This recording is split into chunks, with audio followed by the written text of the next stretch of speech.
Oh hey, welcome back to another edition of Strongma'am TV. Today's topic is weight cuts, specifically short-term acute weight cuts. How to drop, the last 5-10 pounds the day, like a day before weigh-in. Okay, what we're essentially going to go over is the basic outline, the basic premise of how it works, what you can hope to accomplish by doing so, and what to expect in the process. So let's make sure we're all kind of on the same page first. So there's a couple of basic assumptions we're working with here. Number one, you understand that this is just a temporary way to reduce your body weight for a short period of time. This is not about losing weight in the traditional let's get fit sense. Number two, there are some pros and cons. And in watching this video, we're assuming that you've weighed those pros and cons with your coach, your teammates, your loved ones, and you've decided, you know what, the pros outweigh the cons, and I'm going to try this for a particular competition. Okay? All right, so let's get kind of down to the nitty-gritty here. Basically, the technique that we're going to describe essentially manipulates water intake and water retention so that you can temporarily dehydrate yourself for a short period of time so that you can weigh a little less. When you do this technique correctly, you can reasonably expect to reduce your body weight by maybe approximately 3 to 5%. Okay? So for smaller athletes, this isn't going to amount to a large number of pounds on the scale. However, for some of the larger athletes, ladies trying to weigh in as a middleweight at 180 pounds, I'll use you as an example. At 180 pounds, 3% is about 5.5 pounds, and 5% is 9 pounds. Right, so 9 pounds, if you're walking around at 189 pounds and you want to get down to 180, it is possible if you do everything correctly. And that is a pretty significant amount of weight. You might reasonably expect, that might be difficult to make. But that might actually be part of the decision-making process when you realize at 190 pounds, you're not going to be able to compete against necessarily every single super heavyweight who could be unlimitedly, heavy. Whereas, by simply following this procedure, you can compete against women who are 180.5 pounds and less, assuming North American strongman weight classes. So, the basic outline is this. There are two sort of major phases. The first phase is intentionally overhydrating. And the second phase is intentionally dehydrating or underhydrating. Okay? And it's in the second phase where the weight loss begins to occur. So essentially what we're going to do is take advantage of the body's natural water management system, hormones, renal system, things like that, to encourage your body to uptake and absorb and retain water, and then teach it, we've got plenty of water, so to get rid of water. When you remove water intake, the sort of water shedding sort of atmosphere will remain for a short period of time, and it's during that period where you discontinue intaking water but you're still excreting water that you'll lose a lot of water weight and you'll become dehydrated very quickly. Now, it's key that you hear what I'm saying there. You will become dehydrated. So this technique is really only applicable if you have a night before weigh-in. And we are not advising you to use this technique on a day of weigh-in because it does take considerable amount of time, nutrition and hydration, to actually recover your hydration status. So you're going to need that 12 hours between a Friday night weigh-in and a Saturday morning contest to recover from this technique. If you don't have it, your performance will suffer. All right, so this period to cut weight via water manipulation could last anywhere as short as maybe 3 or 4 days, or as long as maybe 8 to 10. Okay, the final sort of water shedding phase is usually pretty short. It's 2 to 3 days typically. So let's use like a week. Most competitions are on Saturday, so let's assume that we've got a Friday night weigh-in, right? And the preceding week is our sort of water cut period. Most water cuts would start like on Sunday or Monday. And how you begin is by measuring your water intake on that first day. So let's say we start on Sunday. What we usually recommend is that you drink 1 ounce of water per pound body weight. Okay, so again, let's say you're 190 pound middleweight. We're talking 190 ounces of water, right? That's a something like 20-something glasses of water. It's a lot of water. Okay? You can start a little lower, especially if you're not the type of person who usually drinks a lot of water. This might be a little unusual and uncomfortable. So even going 75% of that, like let's say that's like 130 ounces of water, that's still going to be a large amount of water for you to drink. In the following days, Monday, Tuesday, you'll slowly increase your water intake. So if you start at 75% on Sunday, you might increase to 1 ounce per pound or 100% on Monday, and then go up to 110% on Tuesday, and maybe even 120% on Wednesday. It's around this phase, or around this time period, that you start to transition away from overhydration and into intentionally underhydrating. Now, during these early days, Sunday, Monday, it's totally fine to continue to consume sodium and other macro and micronutrients that help you to retain water. Okay, the two principal examples that I think most of us who do strength training can relate to is creatine and carbohydrates. Right? So creatine is a popular supplement that most people who do strength training often take. It helps you to retain water as well. So if you're taking creatine, your water retention level will be at a high level. As you take creatine away, you will lose water quickly in the first few days of discontinuing creatine use. Okay, so it's not something you've considered. Tapering off of creatine early in the week will have you shedding water pounds pretty quickly. The same is true of carbohydrates. Our muscles store carbohydrates in the form of glycogen. Okay? The more muscle you have, the more glycogen you can store, and the more glycogen you store, the more water and CO2 and all this other kind of stuff is going to be involved in the whole process. So as you deplete your glycogen storage, you will begin to lose weight, both due to the glycogen and the commensurate water that comes along with it. So starting in this middle period, around Tuesday or Wednesday, you start to also control carbohydrate intake. Our athletes, consume a varying amount of carbohydrates, but what we usually do is we look at it in terms of how many grams per kilo or lean kilo you're consuming. So again, let's say you're 190 pounds and you're 20% body fat. That means that you've got probably 150 to 160 pounds of lean mass, maybe 75 kilos of lean mass.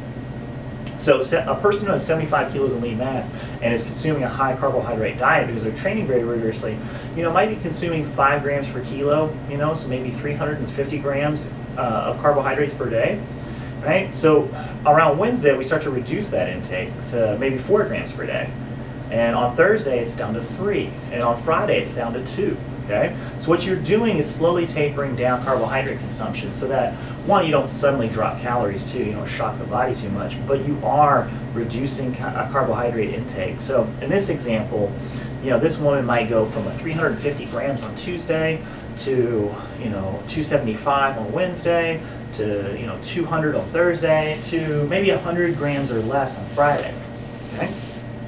It's at this point, Thursday, that we go into the underhydration phase.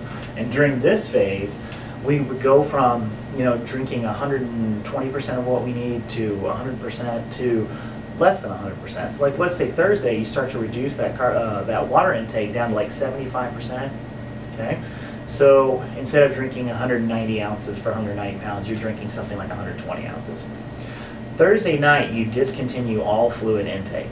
Okay, so Thursday night, a few hours before bedtime, you just stop drinking, and you're not going to drink again until weigh-ins. Now, the reason I give you a few hours before bedtime is mostly just for practical reasons, so that you can sleep, so that you're not up all night to go to the bathroom.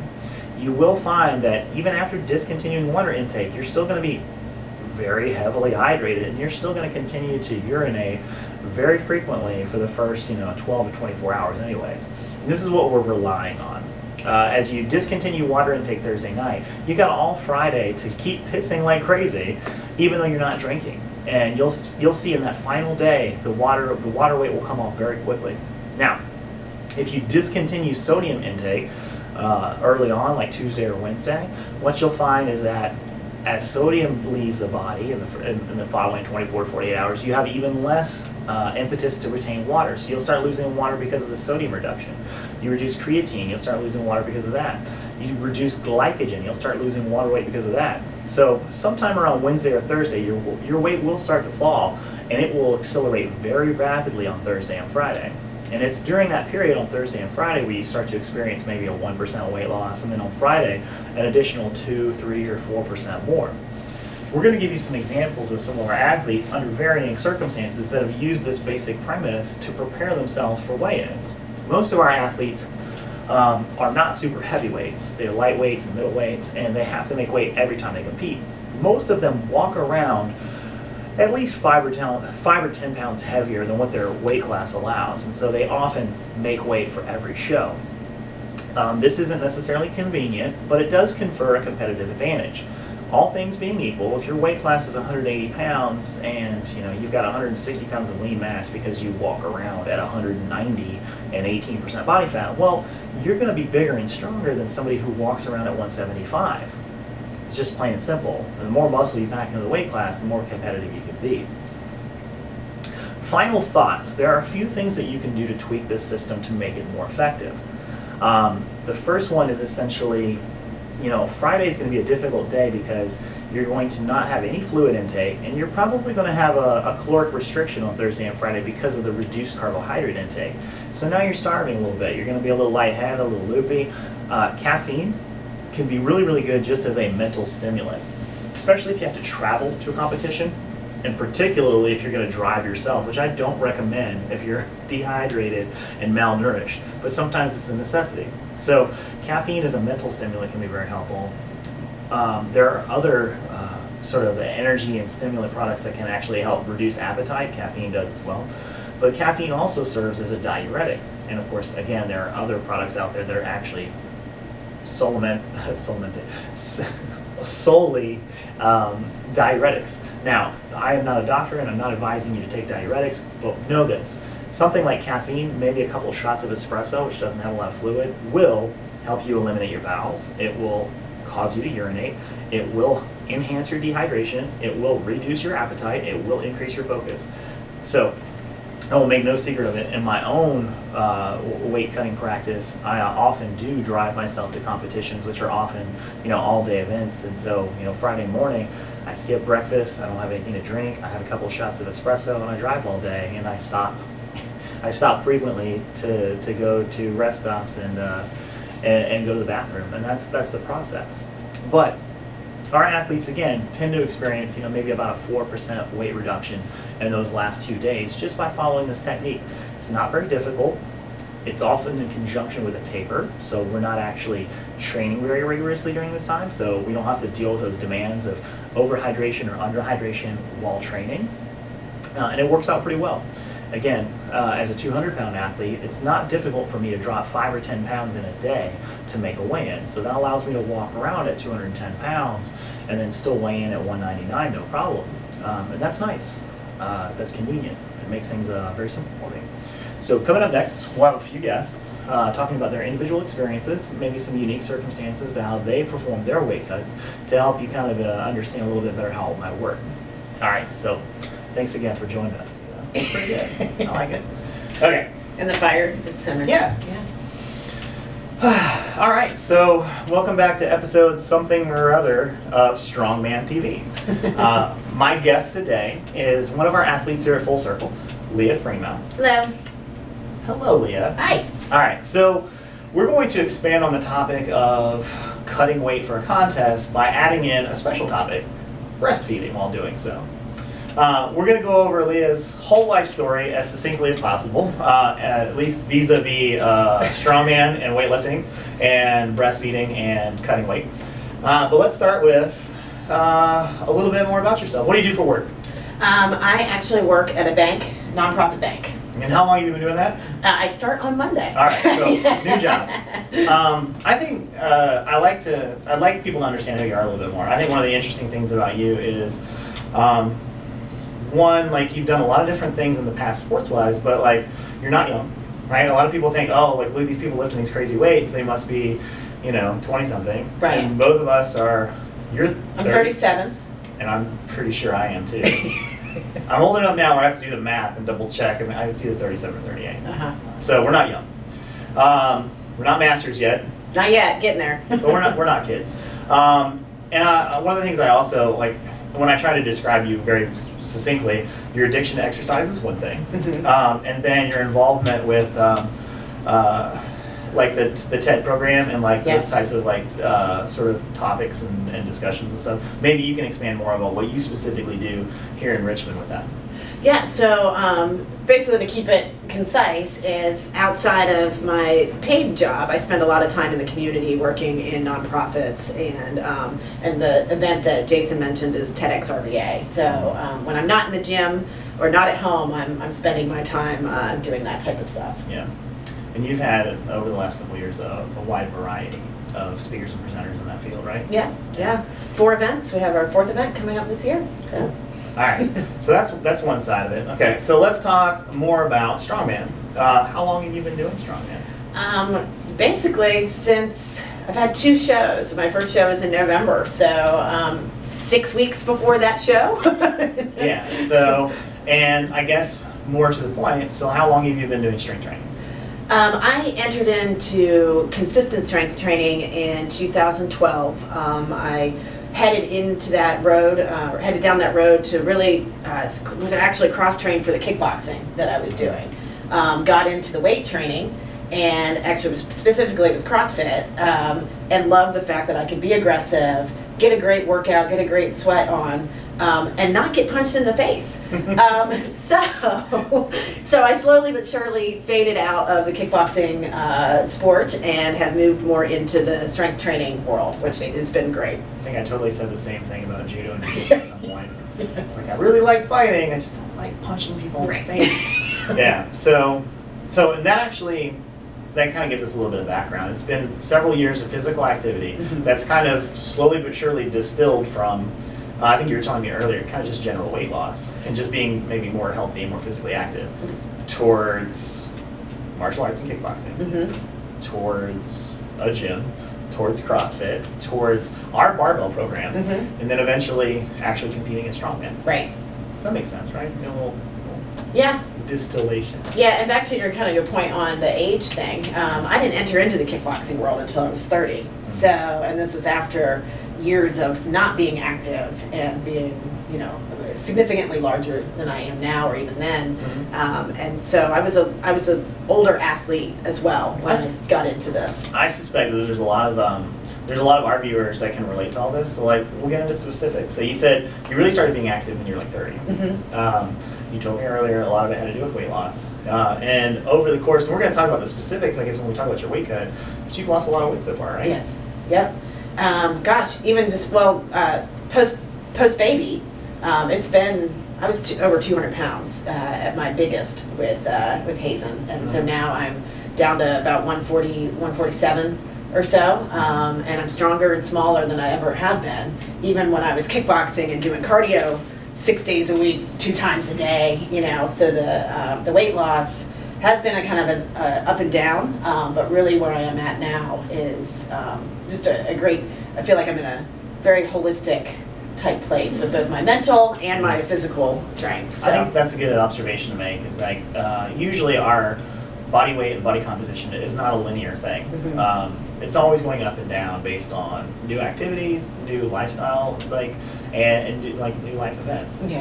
Obviously, getting pregnant definitely changes things. Yeah. All right. So you mentioned kickboxing, and you competed in that? I did. Yes. I did. I had about 6 matches. So. Okay. So this is doing strongman and weighing in as a lightweight. It was not your first time cutting weight. That's true. That's true. And that was a big part of the kickboxing world, and you definitely had to make weight, or you didn't have an opponent. And so there was a lot of pressure in that world to make weight. And so initially I was hesitant when we talked about me being in, targeting my goals for certain divisions. I wasn't sure I wanted to add that pressure of having to make weight in order to be able to compete.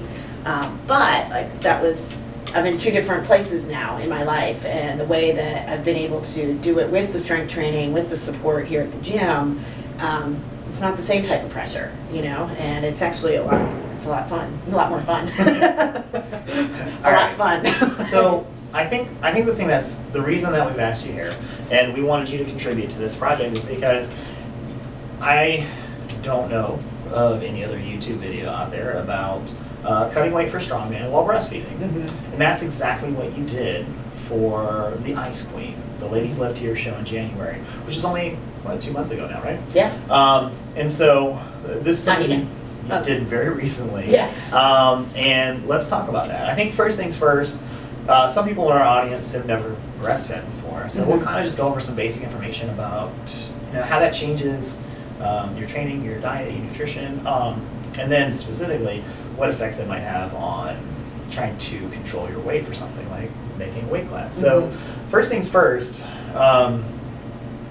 tell us about like the sort of, I guess just the overall timeline of what your plans were for breastfeeding after delivering your baby. Right. So my goals with my family and my son is to have him on breast milk for a year. So that is a priority of mine that is overarching in everything that I do. Especially even like with the weight loss and my nutrition and things like that. It all, for me, ties back to how I'm able to supply for him. And so my goals really do center around that, and I use that as a gauge to adjust caloric intake or water intake or things like that. So that has been a big theme. That is a theme of how I'm working this process. When was Hazen born? In May. So I'm 9 months postpartum right now. Okay. And so when you made this decision to try to actually make sure that you could be a lightweight, it had been 5 or 6 months since you delivered. Yeah, 7. And at that time when you decided to go for it, how much did you weigh? 150. 151, actually. Yeah. And then I had to weigh in at 140. Yeah. And we, Jason coaching me, we had discussed, that my priority is the breastfeeding, even though it'd be nice to compete as a lightweight and I would be more competitive in that division. We just kind of went into this with, okay, we'll set that goal and we'll get as far as we can get and be okay with that. I'll still go and compete as a midweight if I don't make weight and still have fun and still be able to pick up the sandbag at least. So just kind of relaxing around it, and just being open to the progress that was going to happen. Well, before we move on, I want to make sure we got our facts straight. Okay. Because you mentioned being 150 pounds. You were 150 pounds like Christmas time, like 3 or 4 weeks out, or less. When we decided we would try to cut weight, you were like 160 something. Yes. So yeah, like earlier. It was a longer, bigger journey than just that last 10 pounds. And that's going to come up later when we talk about some of the specifics, I think. But I wanted to make sure that was out there. Like Leah didn't just lose like 9 or 10 pounds. It was a lot more than that to get ready for all this. So my first Strongman show was in November, and I competed in that at 162, I think is what I weighed in, and that was my first ever event in that way, or in this world, and it was so much fun that I knew I signed up for the Ice Queen like the next day, and I think that's a pretty common story. And so at that point, that's when we talked about setting a goal to be a lightweight and using, setting some gradual benchmarks to hit. For some context, Leah did really well. And I think for me as a coach, what I was trying to tell her was to take it up a notch, to compete not in a novice division, but in an open division, not to compete as a middleweight, but to compete as a lightweight. I was giving her a lot of ideas about a lot of big goals, some of which, we're reaching, but sometimes that's what I think my job is to do. Yeah. All right, so let's get back to breastfeeding. I guess the next question would be, what changes nutritionally? Like, do you change how many calories you eat? Like, what else do you have to think about? So the school of thought is that you typically can burn 300 to 500 calories during a day while you're breastfeeding. I actually didn't adjust too much because I was excited about having that potential calorie deficit, and so I really just kind of kept eating in hopes, kept eating the way I had been in hopes that the 300 to 500 calories that I would be burning would help me lose the baby weight that I put on. So I didn't adjust too much. Were there any other major nutritional differences between while you're breastfeeding and when you weren't? I pay more attention to the protein and the fat intake because that is key for the type of milk that my baby is eating. I also do not take pre-workouts, and I'm very limited on the types of proteins and things that I use as well, just knowing that it goes into my supply and that he will be eating it. Gotcha. So, That's the pre-workout thing is probably something you haven't thought about. You're like, oh shit. yeah. That's a game changer too on your workout prep. Like a year of no caffeine, for instance. Yeah. It'd be different. All right. So once you were done with this sort of general phase of trying to watch your diet and tapering your weight down slowly over time, when it actually came into like the last week or two, and we actually started to do an actual like weight cut, how did that feel when you started that? It felt fine. I mean, I basically I went and bought a big half jug thing to carry my water around, and I like to have tools and gear, if you will. So I bought my gear for my weight cut, and started in on Sunday night and really started to pay attention to the water and the carbs, and was very intentional with the sodium intake. I'm a person that likes to have a plan, and so for me, tracking and working a plan was very comfortable, and having that structure helped me reach those goals. Makes a lot of sense. I think it's something a lot of people can relate to. So, was there any difference, when you're, kind of, drinking excess water, you're watching sodium, you're changing some of your carbohydrate intake? How did that impact your actual breastfeeding, pumping, that kind of thing? It didn't change too much. I mean, my supply went down a little bit towards the end of the week when the water had been cut significantly. Friday, the day of the weigh-in, when I actually went and sat in a steam room and things like that, I didn't produce that much. But as soon as I refueled and rehydrated, I was pretty much back to normal by Sunday morning. Friday on your plan was basically no water intake all day, yes. Right? So yeah, makes sense. Okay, so how did your weigh-in go? Good. I weighed in at 140 on the dot, so That's pretty awesome. Successful. So and that represented like the Sunday before when you got started, you were weighing. I was 151. Yeah, so that day. That was actually like 10 or 11 pounds. Yeah. In those last 6 days or so. Yeah, and I think one thing that, because I was surprised by how comfortable I was all week and how I wasn't really cranky or like crazy. A little loopy on Friday, but that was probably just being excited as well. Was the fact that I didn't really have a lot to do in the gym that week. Yeah. And so I was able to relax and really just kind of focus on the eating and the water. And wasn't worried about taxing my body, in order to get that extra water out or that one last pound out. That was not part of the plan, and it was able. I think that's what made it realistic. Because had I been trying to do a CrossFit WOD to sweat, I would have been exhausted and miserable. I think that's an important thing. If you don't hear what Leah's saying, when we train for a show, that final week leading up to the show is usually a really big taper.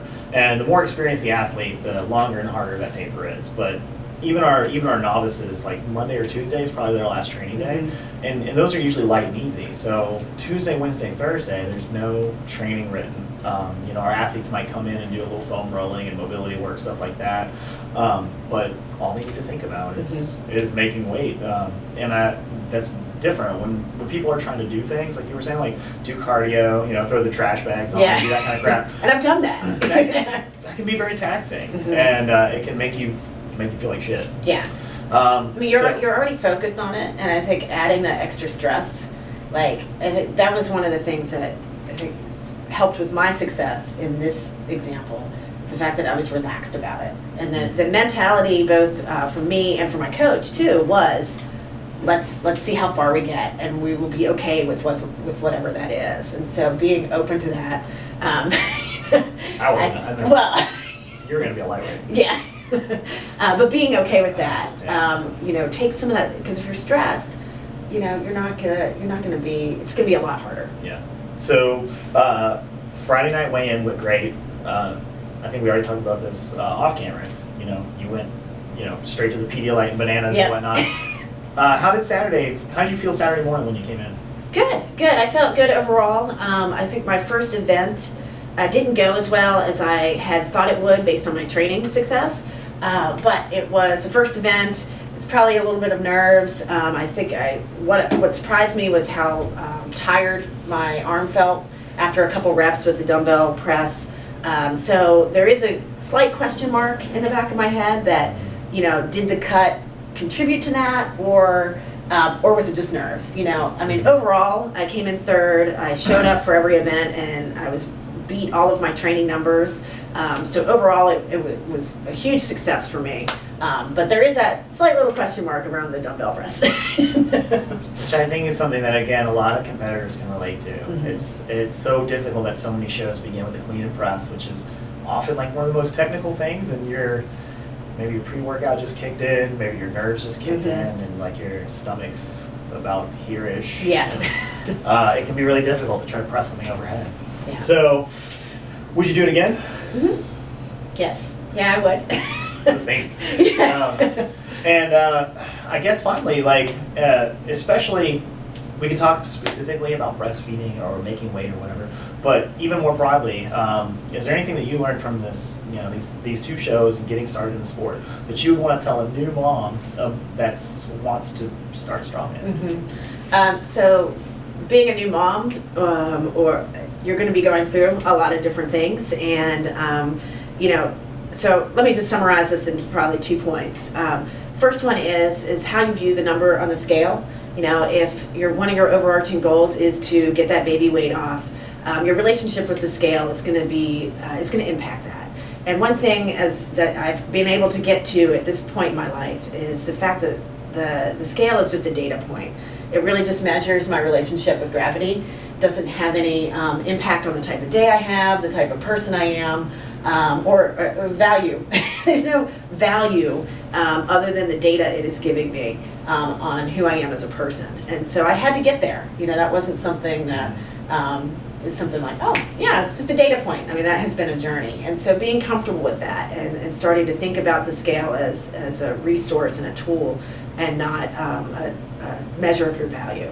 The second part of that is to be patient and kind with yourself. You're gonna set some new goals. You're gonna try some things that are uncomfortable, and some things are gonna go great. You're gonna come back from the baby stuff, and you're gonna PR week after week after week, and it's gonna feel awesome. And then there's gonna be some other things that you're not hitting the old numbers, or they're really uncomfortable, and you don't know how to do it yet. And so just being patient with yourself and being kind to yourself as well will help make this journey more fun and probably more successful overall.